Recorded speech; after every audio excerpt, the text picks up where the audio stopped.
in. চোট কাটিয়ে দলে ফিরেই অস্ট্রেলিয়ার ব্যাটিং লাইনআপে ধস নামালেন শরীফুল ইসলাম। ম্যাকাই টেস্টে ক্যারিয়ারে প্রথমবার 5 উইকেট নেয়ার পাশাপাশি গড়েছেন বাংলাদেশের হয়ে দ্বিতীয় দ্রুততম ফাইফারের রেকর্ড। মাত্র 8.5 ওভারে 5 উইকেট পূর্ণ করেন বাঁহাতি এই পেসার। এরপর আরও 1 উইকেট নিয়ে তার বোলিং ফিগার দাঁড়ায় 34 রানে 6 উইকেট। টেস্টে এর আগে শরীফুলের সেরা বোলিং ছিল 28 রানে 3 উইকেট। অস্ট্রেলিয়ার প্রথম 8 উইকেটের 6টি শিকার করেছেন শরীফুল। ট্রাভিস হেড ও মার্নাস লাভুশেনকে একই ওভারে ফেরানোর পর একে একে সাজঘরে পাঠান স্টিভ স্মিথ, বু ওয়েবস্টার, প্যাট কামিন্স ও মিশেল স্টার্ককে। বাংলাদেশের হয়ে দ্রুততম ফাইফারের রেকর্ড এখনও তাজুল ইসলামের। 2018 সালে ওয়েস্ট ইন্ডিজের বিপক্ষে মাত্র 6.5 ওভারে 5 উইকেট নিয়েছিলেন তিনি।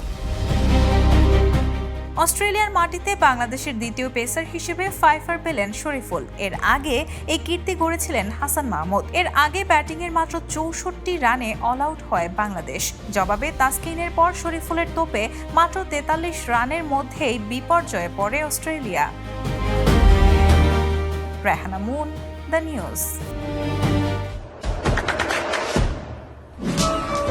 দেশে দেশে সবার সাথে দ্য নিউজ।